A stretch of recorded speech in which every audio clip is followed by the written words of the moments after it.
You Well, this mentioned is my first chance to be back in the big room at NADA. And I'll tell you guys a funny story, you'll laugh. So in 1997, I'm at Pat Ryan. I'm the vice president of the F&I training division.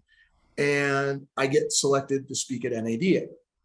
And think back to Pat Ryan, right? Your suit, your tie. Oh, yeah. Very, navy blue suits. So my bosses got me ready. They sent me to get a new suit, new striped tie. And okay, I'd never even been to NADA, let alone be a speaker at NADA. So I get there and I had practiced, I'm at a lectern.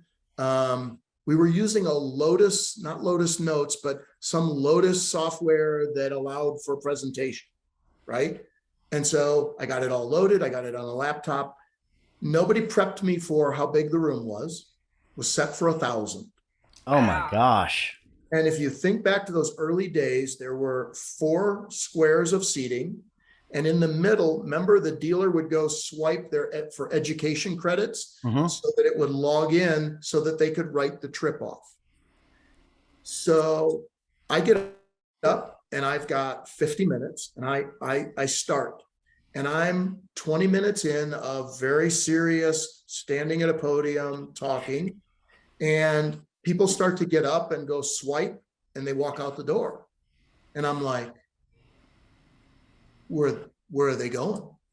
Is this part of the procedure? Or and I'm like, well, what am I doing wrong? And now that like the sweat's starting everywhere. Oh, yeah. And I'm like, okay. So now I'm 40 minutes in. I started with maybe 800 people in the room. I'm down to 400 people in the room. And people are swiping and leaving. And it's getting in my head more. It's getting in my head more. It's getting in. And my friends that were all there from the company said it was like watching air come out of a balloon. Oh. And I literally was shrinking in my confidence every moment. By the time 50 minutes are over, there's 200 people left in the room. And I am just sure that they're going to not even let me go up and do my next session the next day. Right.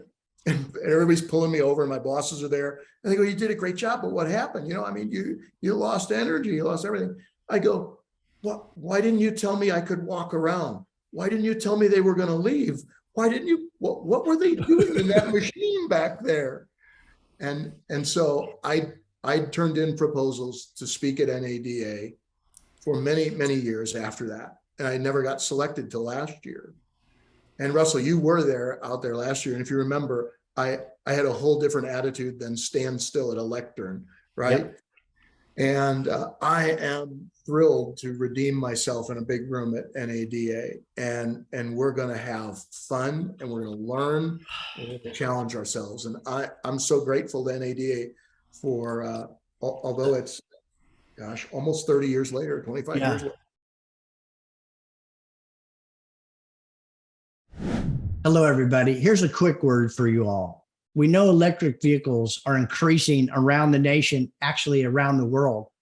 The question we ask ourselves is, are we to fear the EV adoption and what it'll do to fixed operations? So we decided not to speculate, but to gather real data to see how electric vehicles will affect and change fixed operations in the future. Our service department is going to remain the profit center in the future. Find out at NADA 2023 in our workshop how electric vehicles will change fixed operations. We look forward to seeing you there.